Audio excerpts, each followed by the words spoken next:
গত এপিসোডে আমরা জাভাস্ক্রিপ্ট দিয়ে মোবাইল মেনু তৈরি করে দেখছিলাম। তো আপনাদের অ্যাসাইনমেন্ট ছিল হচ্ছে মোবাইল মেনু বের হওয়ার সময় বডিতে একটা ওভারলে তৈরি করা।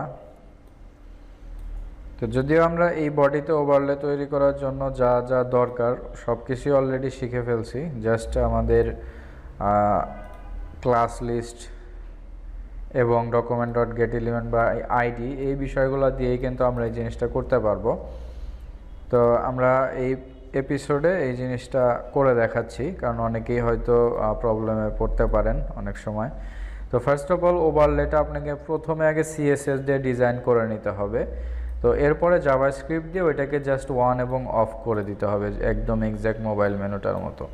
তো ওভারলের যে ব্যাপারগুলো এগুলো আমরা একদম এইরকম রাখি আর কি। বডির ভিতরে যদি আমরা একটা ডিপ বা স্প্যান নিতে পারি, সাপোজ এইখানে একটা ডিপ নিলাম, সাপোজ আমরা বডি ওভারলে নামে একটা ক্লাস দিলাম। ওকে, এখন এই বডি ওভারলে, এই ওভারলেটা সিএসএস দিয়ে আমাদেরকে ডিজাইন করতে হবে একদম ওভারলে হিসেবে। এরপরে হচ্ছে আমরা ওইটাকে নর্মাল অবস্থায় অফ করে রাখবো, যখন আমাদের মোবাইল মেনুটা ওপেন হবে ওইটাকে আমরা ক্লোজ করে দেব। তো দেখেন বডি ওভারলেতে আমাদের এইখানে কিন্তু তেমন এখন কিন্তু কিছুই নাই, যেহেতু এখানে কোনো ডিপ আমরা স্টাইল করি নাই। তো সেক্ষেত্রে এই জায়গাটাতে আমরা যদি এখন একদম উপরের দিকে যে বডি ওভারলে এটাকে যদি স্টাইল করি, সাপোজ ফার্স্ট অফ অল এটার উইথ 100% হবে, হাইটও হবে 100%, বডির একদম বডির উইথ 100%, হাইট 100%। এরপরে একটা ব্যাকগ্রাউন্ড হবে, ডেফিনেটলি ব্যাকগ্রাউন্ডটা কী হবে, কালো দিতে হবে আমাদের, কারণ ওভারলেটা নর্মালি কালোই হয়, কিন্তু এখানে আপনার হচ্ছে ওপাসিটির একটা ব্যাপার থাকে আর কি। তো এখন এই যে ডিভ ক্লাস বডি ওভারলে আমাদের এখানে ওকে, বডি ওভারলে আমাদের এখানে নেওয়া হয়েছে এবং উইথ দেওয়া হয়েছে, হাইটও দেওয়া হয়েছে এবং ব্যাকগ্রাউন্ডও একটা দেওয়া হয়েছে কালো। তারপরে আমাদের এখানে এটা আসে নাই। তো আমরা যদি এখন দেখি যে এটার ভেতরে আসলে এই বডির ভিতরে আমাদের বডি ওভারলেটা আসছে কিনা এবং এখানে সিএসএসটা পাচ্ছে কিনা, এটা আমরা একটু চেক করে দেখি। তো এখানে বডি ওভারলে দেখতে পাচ্ছেন এই জায়গায় মোটামুটিভাবে এই যে বডি ওভারলে, এখানেও বডি ওভারলে আসছে, কিন্তু এখানে যে ব্যাপারটা ঘটছে সেটা হচ্ছে যে উইথ এবং হাইট কিন্তু পাচ্ছে না। উইথ নর্মালি 2040 দেখাচ্ছে, কিন্তু হাইট দেখাচ্ছে কত, 0। ওকে, এখানে আমাদের বডিতে বডি ওভারলে আসছে এবং আমাদের সিএসএসও এখানে লোড হয়ে গেছে, উইথ এবং হাইট দেওয়া আছে, সব কিছুই ঠিকঠাক। তো এখন যে ব্যাপারটা ঘটছে সেটা হচ্ছে যে আমাদের এটা কিন্তু তারপরেও পাচ্ছে না। কারণ কি, কারণ উইথ পাইছে একদম। উইথ যদি আমরা দেখি 2048, তো সেক্ষেত্রে উইথ কিন্তু ঠিকঠাকভাবেই পাইছে, কিন্তু হাইটটা 0। আমরা এখানে যদিও হাইটে সিএসএস 100% দিছি, তারপরেও হাইটটা পায় নাই। এর কারণটা কি, এর কারণটা হচ্ছে হাইট কার সাপেক্ষে 100% হবে সেটা আমরা বলি নাই, সেটা একটা ব্যাপার। তো এখন ব্যাপারটা হচ্ছে যে এইখানে বডিতে যদি আমরা একটা পজিশন রিলেটিভ ইউজ করি, সাপোজ পজিশন রিলেটিভ, এখানে যদি আমরা একটা পজিশন রিলেটিভ ইউজ করি, তাহলে এইখানে আবার আপনার পজিশন অ্যাবসোলুট থাকলে বা পজিশন যেটাই থাকুক না কেন, তো সেক্ষেত্রে কি হয়, বডির সাপেক্ষে সে 100% হবে হাইট, হ্যাঁ, হাইট 100% হবে, এরকম আর কি বিষয়টা বোঝা যায়। তো সেক্ষেত্রে এখানে যেহেতু আমরা পজিশন দিচ্ছি না, তো সেক্ষেত্রে এইখানে 100%টা আসলে এক্স্যাক্টলি কাজ করতেছে না। তো এখন আপনার যদি একদম উইন্ডোর 100% হাইট আপনি দিতেই চান, সেক্ষেত্রে আমাদের কিন্তু কি ইউজ করতে হয়, পার্সেন্টেজের বদলে 100 ভার্টিক্যাল হাইট ভিএইচ ইউজ করতে হয়। তাহলে সে কি করে, সে একদম মনিটরের যতটুকু সাইজ আছে, মানে ভার্টিক্যাল বরাবর হাইট আছে, পুরোপুরিভাবে সে ওইটাকে কভার করে ফেলতে পারে। পার্সেন্টেজ দিলে হচ্ছে আপনার সাপেক্ষে চলে আসে, যে এটার কোনটা সাপেক্ষে 100% বা 80% হবে, এই একটা ব্যাপার। তো যাই হোক, এখন আমরা এটাকে হাইট দিলাম 100 ভিএইচ, অথবা আমরা এটাকে পজিশন করতে পারি। তো পজিশন তো আমাদের আগে পিছে করাই লাগবে, এটাকে পজিশন কি হবে, ফিক্সড হয়ে যাবে পজিশন। তো দেখেন এখন পজিশন ফিক্সড হয়ে যাওয়ার ফলে কি হইলো, পজিশন ফিক্সড, এখন কিন্তু 100%এই কাজ হচ্ছে, কারণ তখন সে বডির একদম 100% নিয়ে নিচ্ছে আর কি। তো বডি অটোমেটিকলি পজিশন রিলেটিভ হিসেবে কাজ করতেছে। তো এখন ব্যাপারটা হচ্ছে যে এটা তো সবগুলার মানে উপরে ঢেকে গেছে। এখন আমাদের এই যে কালারটা আছে, এই কালারটা একদম কালো না দিয়ে মোটামুটিভাবে একটু ইয়ার মধ্যে রাখতে হবে, যেন এইরকম ওভারলেটা মনে হয় আর কি, হালকা করে একটা, হ্যাঁ এই যে এরকম, তো এরকম থাকুক। 0.5 ইউজ করতে পারি। ওকে, এখন ব্যাপারটা হচ্ছে যে এরকম থাকলে দেখেন এখন কিন্তু আর কোনোটায় আপনি ক্লিক করতে পারবেন না, কারণ সব কিছুর উপরে সে ওভারলেটা চলে আসে, তাই না? তো এখন ওভারলেট জেড ইন্ডেক্সটা আমরা সবসময় একটু বেশি দেব, যেন সব কিছুর উপরে সে থাকে নর্মালি। তো আমরা জেড ইন্ডেক্স এখানে 10 দিয়ে দিলাম। তো এখন যদি আমরা আমাদের মোবাইল মেনুটাকে ক্লিকই করতে পারবো না এই জায়গায় আসলে এক্স্যাক্টলি, কারণ এটা মোবাইল মেনুর উপর দিয়ে উঠে গেছে, এরকম একটা ব্যাপার হয়েছে আর কি। তো এখন যদি আমরা আসলে চাই যে এই ওভারলেটা তো সবসময় থাকবে না, কখন থাকবে? যখন মোবাইল মেনুটা ওপেন হবে তখন থাকবে। তো সাপোজ আমরা এই ওভারলেটার ওপাসিটি বা এই ওভারলেটার কি করলাম আমরা, উইথ তো 100% ছিল, আমরা এখানে উইথ কি করতে পারি, 0 করে দিতে পারি সাপোজ, অথবা আমরা এটাকে ডিসপ্লে নান করে রাখতে পারি, যেটাই করি না কেন আমরা উইথ 0 করে রাখলাম। এবং এখানে আমরা একটা ট্রানজিশন ইউজ করতে পারি 0.3 সেকেন্ড বা 0.2 সেকেন্ড, একটু দ্রুত হবে। এরপরে হচ্ছে বডি ওভারলের ভিতরে হচ্ছে যদি ওভারলে অন এই ক্লাসটা থেকে থাকে তাহলে এটার উইথ হয়ে যাবে 100%। এখন ব্যাপারটা হচ্ছে যে বডি ওভারলের ভিতরে যদি ওভারলে ওয়ান ক্লাসটা থাকে এটার উইথ 100% হবে। এই ওভারলে ওয়ান ক্লাসটা কখন আসবে? যখন আমাদের মোবাইল মেনুটা অন হবে, এই সময়টাতে আসবে।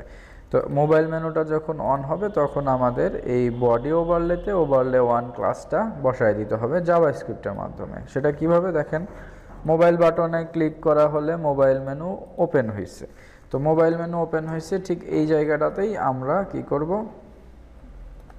document.getElementById, এইখানে আমাদের কি ধরতে হবে, বডি ওভারলে। ওকে, বডি ওভারলে এইখানে একটা ক্লাস অ্যাড হয়ে যাবে, ক্লাস লিস্ট ডট, এটাও টগল হবে। ওকে, এখন এটা টগল হয়ে যাবে কি, ওভারলে 1। ওকে, ওভারলে 1 হয়ে যাবে, এবং যদি আবার ক্লিক করে ওভারলেটা আউট হয়ে যাবে। এখন ব্যাপারটা হচ্ছে যদি আমরা ওভারলেটা নেই তাহলে কিন্তু আমাদের আর এই হেডারের বাটনের উপর দিয়ে কিন্তু ওভারলেটা চলে আসবে, জাস্ট মোবাইল মেনুটা থাকবে। তো সেক্ষেত্রে কিন্তু আমাদের এটার উপর দিয়ে উঠে যাচ্ছে ওভারলে, তাহলে আমাদের এখানে কিন্তু ওই বাটনের টগল আসলে অ্যাকচুয়ালি কাজ করতেছে না। তো সেক্ষেত্রে আমরা এখানে জাস্ট টগল না দিয়ে অ্যাড, এখানেও টগল না দিয়ে অ্যাড করে দিলাম, কারণ এই বাটনে চাইলেও সে 2 বার ক্লিক করতে পারতেছে না এই মোবাইল বাটনে ক্লিক করলে। কারণ কি, কারণ ক্লিক করলে মোবাইল মেনু অন হয়ে যাবে এবং অন হয়ে গেলে ওভারলেটাও চলে আসবে, আর ওভারলে চলে আসলে তো আর এই বাটনের উপর সে ক্লিকই করতে পারবে না। সে ক্লিক করতে হবে কোথায়, এই মোবাইল মেনুটা জাস্ট উপরে থাকবে আর এগুলো সব ঢাকা থাকবে ওভারলে দিয়ে, তো এইখানে সে ক্লিক করতে পারবে। তো এই জন্য আমরা এখান থেকে টগলটা উঠায় দিয়ে অ্যাড দিয়ে দিলাম, এবং এই জায়গাটাতে এসে getElementById-তে যখন মোবাইল মেনুটাকে ক্লোজে ক্লিক করা হবে তখন আপনার হচ্ছে মোবাইল মেনুর এই জায়গায় রিমুভ হয়ে গেল মোবাইল ওপেন, এবং ঠিক এই জায়গাটাতেও আমাদের ওভারলেটাতেও কি হয়ে যাবে, রিমুভ হয়ে যাবে, এই সেম ক্লাসটা রিমুভ হয়ে যাবে। তাহলে আমাদের মোটামুটি ওভারলে সহ ডান হয়ে যাবে। এখন এই ওভারলে তো আইডিটা বসাইতে হবে, বডি ওভারলে নামে তো কোনো আইডি আমাদের এখানে নাই, তো সেক্ষেত্রে এখানে আমাদের এই আইডিটা এই জায়গায় দিয়ে দিতে হবে। তাহলে আমাদের মোটামুটিভাবে এখানে ক্লিক করা হলে এই যে ওভারলেটাও আসলো এবং আমাদের মোবাইল মেনুটাও আসছে। কিন্তু এখানে ব্যাপার হয়েছে যেটা, সেটা হলো আমাদের এখানে ক্লিক করলে তো ওভারলেটা মোবাইল মেনুর উপর দিয়ে উঠে যাচ্ছে, এটা তো ডেফিনেটলি একটা ইস্যু। তো সেক্ষেত্রে এটা যদি আমরা সলভ করতে চাই, এই যে মোবাইল মেনু এখানেও কিন্তু এটার পজিশন ফিক্সড দেওয়া আছে, তাহলে ওভারলেট জেড ইন্ডেক্স দেওয়া হচ্ছে 10, আমরা যদি এটা জেড ইন্ডেক্স 12 করে দিই তাহলে কিন্তু সে ওভারলের উপরে চলে আসছে, তাহলে ওভারলেটার নিচে থাকলো, দেখতে পাচ্ছেন এই যে এরকম এক্স্যাক্টলি এখন কিন্তু খুব সুন্দরভাবে কাজ করতেছে। তো এটা তো আমরা উইথ দিয়ে করলাম, আমরা চাইলেই কিন্তু কি করতে পারি, এইখানে উইথ না দিয়ে আমরা ডিসপ্লে প্রথমে অবস্থায় নান করে রাখতে পারি বা ওপাসিটি 0, ভিজিবিলিটি হিডেন করে রাখতে পারি। তারপরে আবার কি করতেছে, ওভারলে 1-এ এই যে এখানে ধরেন ওপাসিটি উইথ 100%ই থাকলো, উইথ 100% থাকলো। এরপরে হচ্ছে আমাদের এখানে ওপাসিটিটা মনে করেন যে 0, এরপরে ভিজিবিলিটিটা হিডেন করতে হবে, আদারওয়াইজ ওটা সবসময়ের জন্য থেকেই যাবে, তাহলে আর অন্য জায়গায় ক্লিক করা যাবে না, যেহেতু ডিসপ্লে নান করতেছি না আমরা এখানে। তো এইখানে ভিজিবিলিটি ভিজিবল হয়ে যাবে এবং ওপাসিটিটা হবে অনটা হয়ে যাবে ওপাসিটি।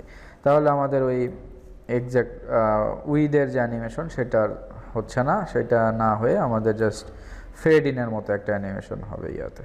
তো মোবাইল মেনুতে আমাদের এই জায়গায় জেড ইন্ডেক্স বাড়াই দিতে হবে। জেড ইন্ডেক্স আমরা 12 বা 11 যদি দেই তাও কাজ করবে। ওকে, এখন যদি আমরা ক্লিক করি দেখতে পাচ্ছেন এটা ফেড ইন হয়ে গেছে, এটা স্লাইড হবে না। তো এই যে এরকমভাবে ওভারলে তৈরি করে আমরা কিন্তু মোবাইল মেনু ইজিলি কাজ করাইতে পারি। এখন মোবাইল মেনুতে আরও একটা কাজ প্রফেশনালিভাবে করা যায়, সেটা একটু টেকনিক্যাল এবং একটু ট্রিকি ব্যাপার। সেটা হচ্ছে যে ওটা একটু জটিল, আমরা চাইলেই এখন ওটা বুঝতে পারবো না, কারণ আমরা ওই লেভেলের জাভাস্ক্রিপ্ট এখনও শিখি নাই। তো এখানে ক্লিক করলে মোবাইল মেনু ওপেন হয়, অনেক সময় কি হয় এই জায়গায় ক্লিক করলেও আপনার মোবাইল মেনু ক্লোজ হয়ে যাবে, এই জায়গায় ক্লিক করলেও মোবাইল মেনু ক্লোজ হয়ে যাবে। তো ওইটাও আমরা করব, আমরা স্টেপ বাই স্টেপ, ওইটা একটু টেকনিক্যাল এবং একটু অ্যাডভান্স লেভেলের জাভাস্ক্রিপ্ট। তো আপাতত যেটুকু আমরা করছি এটাও মাস্ট প্রফেশনাল, এটাও যথেষ্ট প্রফেশনাল, এবং আমরা চাইলে এটুকুতেই যে কোনো প্রজেক্টসে ইমপ্লিমেন্ট করে রাখতে পারি। তো এই হচ্ছে ওভারলে এবং মোবাইল মেনু বা অফ ক্যানভাস যাই বলেন না কেন, যত কনসেপ্টই আছে এটা। এবং একটা ব্যাপার আছে, সেটা হচ্ছে যে একটা জিনিস দেখেন, এইখানে যদি আমরা এখানে ক্লিক করা হয়, তাহলে আমাদের এই বাটনে যদি এই যে দেখেন এই বাটনে যখন আমরা ক্লিক করি তখন কিন্তু ইউআরএলে কোনো কিছু অ্যাড হয় না, হ্যাশ অ্যাড হয় না। এখানে ক্লিক করলে হ্যাশ অ্যাড হচ্ছে না, কিন্তু আপনি যদি এইখানে ক্লিক করেন দেখতে পাচ্ছেন ইউআরএলে একটা হ্যাশ অ্যাড হচ্ছে। তো এটার সময় অনেক সময় হবে কি, যখন আপনার ইউআরএলে একটা হ্যাশ অ্যাড হবে, আপনি যদি নিচের দিকে বাটনটা থাকে আপনার উইন্ডোটা লাফ দিয়ে উপরের দিকে চলে যাবে, কারণ ইউআরএলে একটা হ্যাশ অ্যাড হচ্ছে। ওকে, সেক্ষেত্রে আমরা যদি চাই যে এখানে ক্লিক করলে আমাদের হ্যাশটা ইউআরএলের পরে অ্যাড হবে না, তো সেক্ষেত্রে আমরা যেটা করতে পারি, যেখানে ক্লিক করলে এই হ্যাশটা অ্যাড হচ্ছে, অর্থাৎ আপনার যে মোবাইল মেনুটা আছে এই জায়গাটাতে দেখেন মোবাইল মেনু ক্লোজ, এখানে ক্লিক করলে হ্যাশ অ্যাড হচ্ছে। আপনি চাইলে এটাকে বাটন হিসেবে দিতে পারেন, বাটন ট্যাগ, তাহলে আর হ্যাশটা অ্যাড হবে না। এবং যদি চান যে না এই অ্যাঙ্করটা কি থাকবে, তো সেক্ষেত্রে আমাদের কি করতে হবে, এই হ্যাশ যেখানে আছে সেখানে জাভাস্ক্রিপ্ট দিয়ে আপনাকে জাস্ট হচ্ছে এইভাবে ভয়েড জাভাস্ক্রিপ্ট, এটাকে বলা হচ্ছে ভয়েড জাভাস্ক্রিপ্ট দিয়ে ভয়েডটাকে নাল করে দেবেন, অর্থাৎ 0 করে দিবেন, তাহলে আর এখানে আর হ্যাশটা অ্যাড হবে না। তাহলে কি হবে, এখানে যদি আমরা এখন আমাদের দেখি, এখানে দেখেন ক্লিক করা হলে এখানে তখন আর কি হচ্ছে না, হ্যাশ অ্যাড হচ্ছে না, এটাকে বলা হচ্ছে ভয়েড জাভাস্ক্রিপ্ট। আপনি যদি ভয়েড জাভাস্ক্রিপ্ট লিখে সার্চ করেন, এই যে ভয়েড অপারেটর, আরও অনেক ইনফরমেশন পাবেন, basic what does JavaScript void mean, হ্যাঁ এইগুলো একটু দিয়ে একটা ব্লগ করলে আপনি বুঝতে পারবেন যে এই জাভাস্ক্রিপ্টটা ইউজ করা হয় যেন ডিফল্ট যে হ্যাশটা অ্যাড হয় ইউআরএলে ওইটা যেন না হয়। এটাই হচ্ছে ব্যাপার। তো নেক্সট এপিসোডে আমরা জাভাস্ক্রিপ্টের আরও অ্যাডভান্স টপিকসগুলো শিখব।